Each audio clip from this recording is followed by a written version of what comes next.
Et bienvenue dans la chaîne de Mathématiques Sciences. Aujourd'hui, je prends et expliquer une nouvelle vidéo. Cette vidéo donc un peu particulière parce que là, ici, nous allons parler d'événements passés ou bien de concepts que nous utilisons aujourd'hui, mais on va voir leur histoire. Ok, voilà la photo. Alors ici, on va parler de François Viette et donc ça va faire le biais d'une entre guillemets émission, donc d'un nouveau concept de vidéo si vous préférez, qui est tout simplement du passé à aujourd'hui. C'est-à-dire, on va parler de concepts scientifiques ou bien mathématiques et de leur histoire. Et également, donc, nous allons parler de personnages scientifiques ou bien mathématiques qui ont apporté en fait à la science ou bien en maths. Et on va voir donc un petit peu leur histoire. Alors bien sûr, on va pas voir l'histoire en détail au millimètre du millimètre. On va pas aller un an par un an par un an, non. Mais en gros, on va résumer un petit peu leur histoire, ok. Et on va voir, en gros, qu'est-ce qu'ils ont fait dans leur vie, des traces, tout ça, ok. Donc ça va vous donner une idée globale du personnage. Par exemple, si on parle de François Viette, et vous aurez une bonne idée maintenant de ce que c'est à la fin de la vidéo. Mais voilà, vous n'aurez pas non plus l'histoire au millimètre du millimètre, quoi. Vous ne saurez pas non plus ce qu'il a fait à 3 ans, quoi, par exemple. Donc cette vidéo, elle sortira ce coup-ci, donc le 25 mai, ok. Là, j'attends le 23 mai. Ça va falloir que je me mette en tête. Donc, elle va sortir le 25 mai et ce sera comme ça pour toutes les vidéos maintenant. Elles sortiront donc tout simplement le lundi à 16h, ok. Donc en direct, comme je l'ai fait la fois passée avec Scientifics und Mathematics. Et donc en fait, on va alterner toutes les semaines entre Scientifics und Mathematics et donc du passé aujourd'hui, ok. Donc là, par exemple, vous allez avoir Scientifics und Mathematics qui va sortir le 1er juin. Et là, on sortira tout simplement cette vidéo-là, donc du passé aujourd'hui. Et la fois prochaine, donc le 8 juin, ce sera encore un épisode du passé aujourd'hui. Et ainsi de suite, ainsi de suite. On va alterner de sorte, bien évidemment, à compléter le temps, entre guillemets. Et donc, il y a deux solutions. Soit, parce qu'en fait, ça dépend tout simplement de la situation. Soit le collège reprend, et donc forcément, on risque d'avoir plus de travail, et je n'aurai pas assez de temps pour préparer ce genre de vidéo. Du coup, ça risque de s'arrêter, ce rythme de vidéo, à partir du moment où on reprendra. Donc à partir du 2 juin en théorie. Voilà, du 2 juin ou plus tard, on verra. En fonction de ce qui est dit, en fonction de ce que l'on sait. Ou bien si la situation reste identique pour moi. Donc il faut savoir, je suis en région parisienne, donc dans une région classée rouge actuellement. Et donc là, on peut pas faire des trucs de ouf, toi, les collèges ne sont pas ouverts.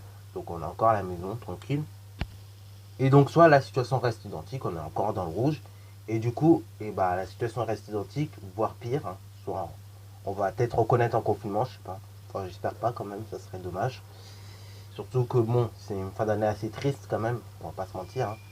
Même pour ceux qui ont repris là, c'est assez triste parce que bon, quand tu vois les images sur internet, limite des gens, enfin des enfants qui jouent dans des carrés et tout, c'est pas top top, tu vois.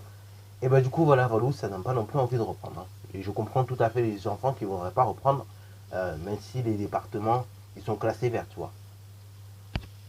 Donc, voilà, ça c'est pour les informations. Et sinon, donc, si, comme je disais, la situation est identique, et du coup, on continuera comme ça, ce rythme de vidéo jusqu'à fin juin, parce qu'après le mois de juin, en général, je suis fatigué, et donc, je n'arrive plus forcément à garder le même rythme.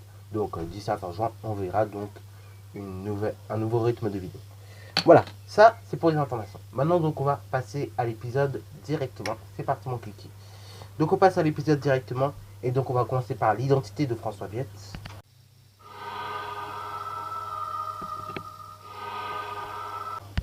Donc c'est parti, identité de François Viette. Donc faut savoir que François Viette, c'est pas qu'un mathématicien. C'est vrai qu'il a travaillé dans le domaine des mathématiques et principalement, mais il n'a pas fait que ça. Il a aussi fait des études de droit, ok. Et donc notamment à ses 18 ans, il a pu très vite intégrer, pareil, la fonction d'avocat. Ok, il a pu très rapidement devenir avocat, tout ça, tout ça. Donc il a travaillé dans le droit notamment, et malheureusement, le droit, les sciences politiques, tout ça, ça lui a pas forcément laissé beaucoup de temps pour étudier sa discipline qu'il aimait bien, c'est-à-dire les mathématiques. D'ailleurs, les mathématiques pour ce François Viette, c'était pas vraiment une discipline. Il prenait ça plutôt pour un jeu, tu vois, manipuler des chiffres, des lettres, tout ça. Et c'est lui que vous allez voir dans cette vidéo qui est à l'origine d'ailleurs du calcul littéral. Et donc il a eu l'idée de remplacer finalement des valeurs inconnues par des lettres. Ok. Et vous allez voir, ça simplifie beaucoup, beaucoup, beaucoup de choses. Alors François Viette, d'accord, c'est quelqu'un qui travaille dans le droit, dans la politique, tout ça. C'est aussi un des grands mathématiciens. Ok. Aujourd'hui, on le considère comme l'un des plus grands mathématiciens de son siècle. Il faut savoir qu'il a vécu donc au 16e siècle, pardon, et plus précisément donc de 1540 à 1603, ok. Alors d'ailleurs, au niveau de sa date de mort, en fonction des sources où vous cherchez, on va vous donner une date de mort plus ou moins précise. La plupart du temps, donc on va vous dire qu'il est mort en 1603, c'est clair, et même on va vous donner le mois, qui est identiquement le même sur la majorité des sites. Donc on vous donnera qu'il est mort en décembre 1603. Là où c'est un peu plus, comment dire, ambigu, c'est le jour de mort en fait. Il y en a qui disent qu'il est mort le 13, il y en a qui disent qu'il est mort le 23, mais grossièrement, donc on va retenir qu'il est mort en 1603, ok. Donc en décembre 1603. Alors, ce François Viette, il est né en 1540 et il est né donc en Vendée, comme on peut voir juste ici, à Fontenay-le-Comte. Et il est mort donc en 1603 à Paris, ok, comme on peut le voir justement sur cette petite carte.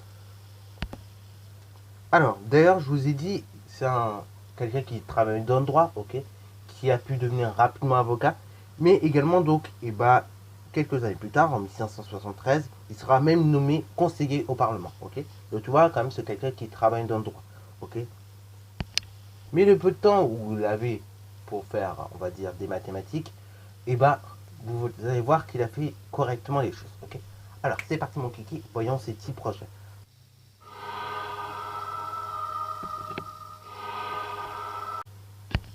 Alors là, ces petits projets, donc on va voir ce qu'il a pu faire donc au cours du temps. Et donc, c'est parti mon kiki. On va déjà commencer en 1571. Et oui, on va son projet, ses projets qu'il a commencé à faire, ça a été à partir de 1571.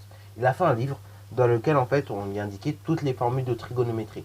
Et du coup, ça a pu donner l'aspect de la trigonométrie que nous connaissons aujourd'hui avec SOHCAHTOA, les formules de trigonométrie, donc sinus, cosinus, tangente, tout ça, tout ça. Vraiment, c'est à cause de ce livre-là, ok. Alors du coup, je vous indique je vous mets son livre là, si j'arrive à trouver la couverture, voilà. Du coup, dans son livre, il y avait vraiment toutes les formules de trigonométrie.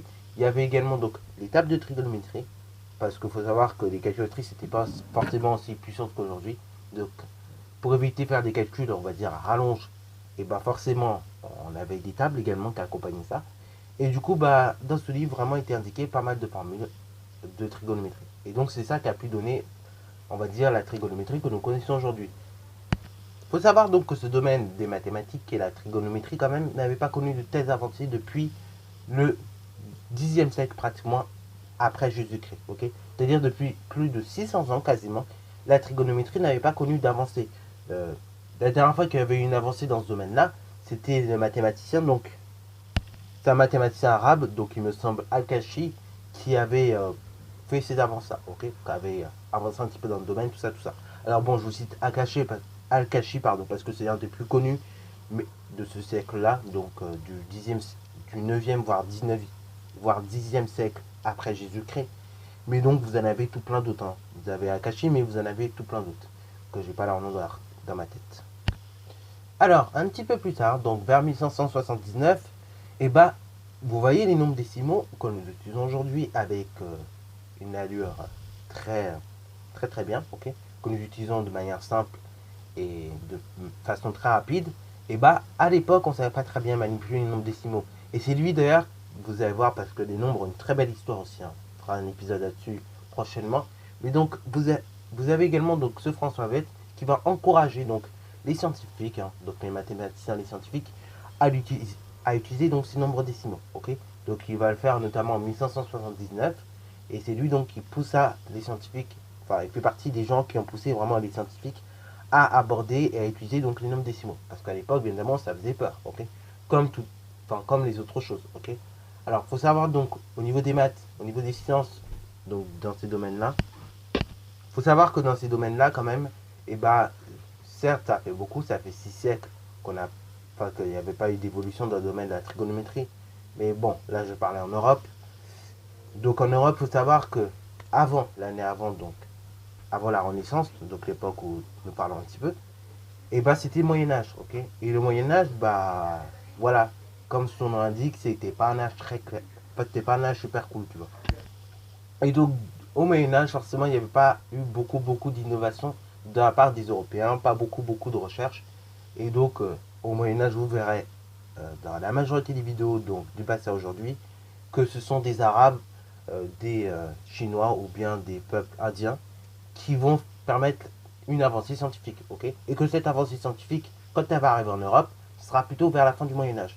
Mais au Moyen-Âge, vraiment, genre en l'an 1000 par exemple, il n'y a pas d'avancée scientifique, quoi. Et ça, c'est dû à un truc, hein, j'en ai peut-être déjà parlé en physique-chimie, quand on parlait histoire d'atomes. Mais donc, c'est dû à un truc, c'est que forcément, à cette époque-là, on était figé sur les croyances, ok. Et donc, on ne cherchait pas forcément à aller plus loin que ceux que l'on connaissait, tu vois. Mais maintenant, donc, avec le recul de certaines choses et avec les technologies qui évoluent, bah, on cherche, on cherche, on cherche, on cherche, tu vois. Mais voilà, à cette époque-là, on était vraiment figé sur les croyances et du coup, il n'y a pas eu vraiment d'avancée scientifique ou bien mathématique à cette époque-là. Donc, vous allez voir que là, à cette époque-là, bien évidemment, ce sont surtout les Arabes ou bien les Chinois ou ce genre de peuple-là qui va ramener un petit peu de science. Okay.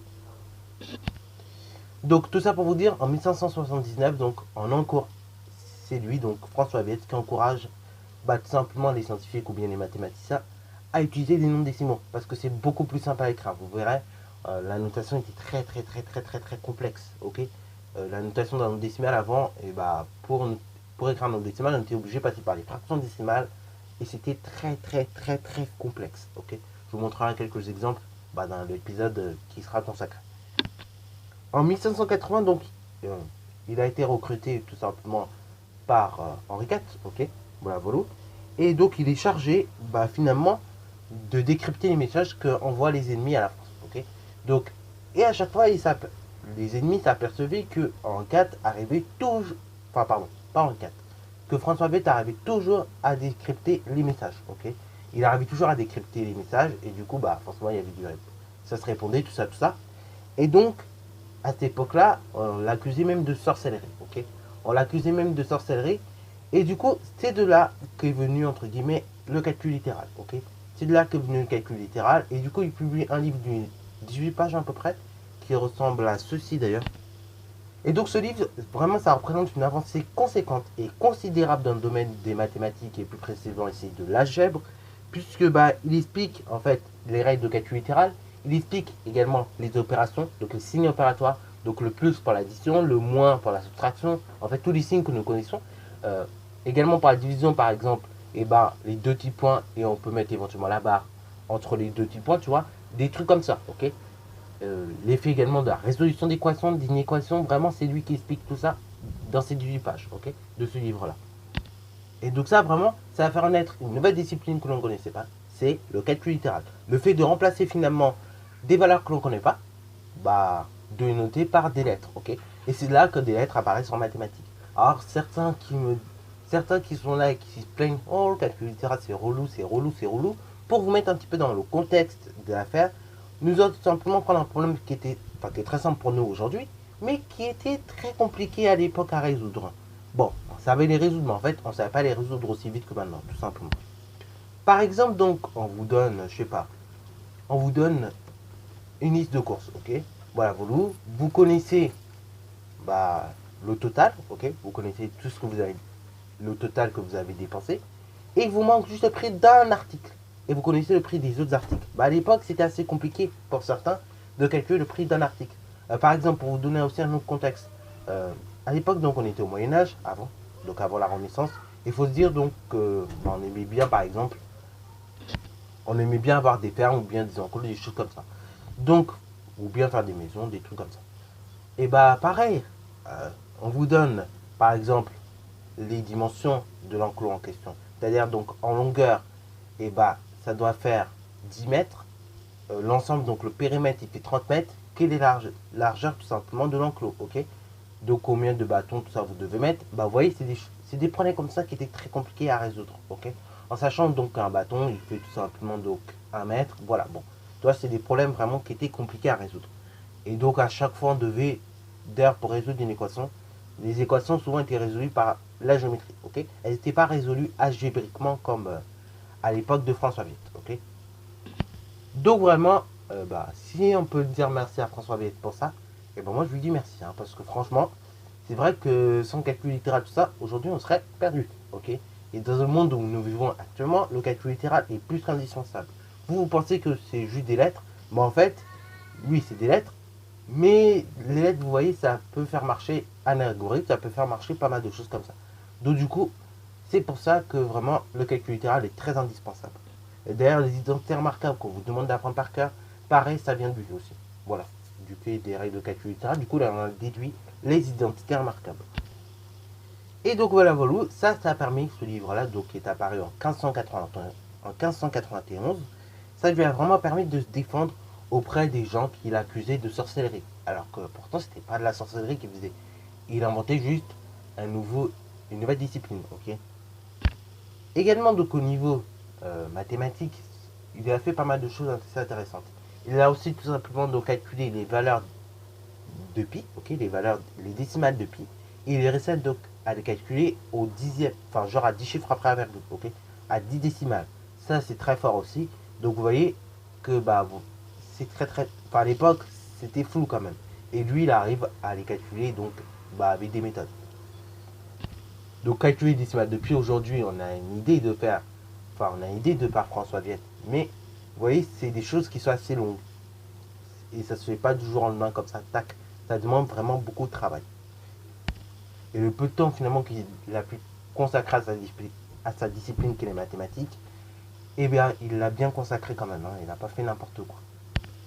Donc maintenant que nous avons vu un petit peu ses projets, son histoire, eh bien on va finir, entre guillemets, on va faire une petite conclusion là-dessus, en voyant ce qu'il nous reste de lui finalement.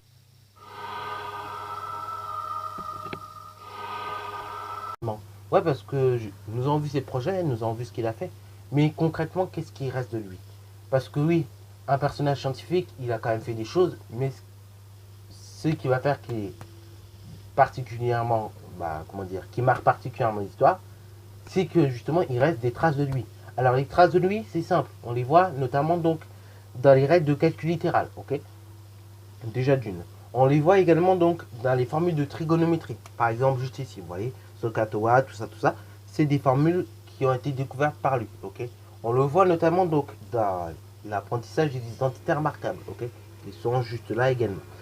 On le voit également donc dans les décimales de pi. Parce que oui, forcément, bah, plus on met des décimales en fait, et plus c'est précis. Ok.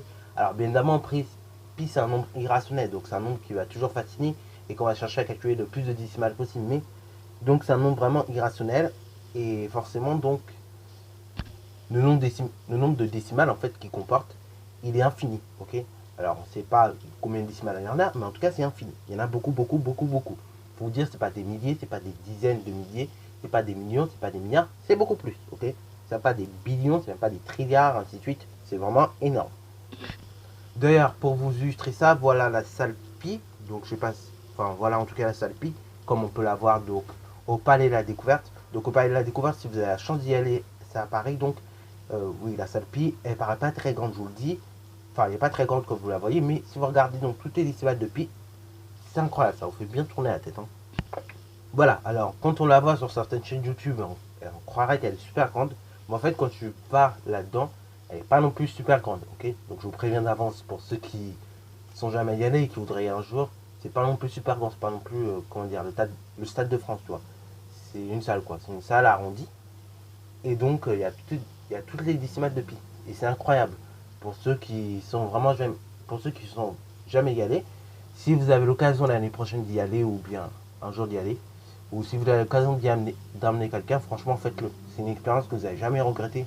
Et puis bon, c'est pas un truc ennuyeux quoi, tu vois. Franchement, pas de la découverte, je fais une petite aparté là-dessus. C'est un bon lieu pour se divertir et apprendre des trucs en même temps, tu vois. C'est pas comme le musée du Louvre, bon, tu te divertis aussi, t'apprends des trucs, oui. Tu peux te divertir, mais en dehors du musée, tu vois. Alors que le palais de la découverte, tu peux même te divertir à l'intérieur, tu vois. Tellement que c'est bien fait le truc. Hein, il y a des animations, il y a des gens qui expliquent des choses, et franchement, c'est trop bien. T'as le temps, enfin, tu peux te divertir, mais tout en apprenant un truc, tu vois. Et ça, c'est pas mal. Non, franchement, le palais de la découverte, ils sont forts pour ça. Hein. Te divertir et te faire apprendre des trucs en même temps, c'est fort.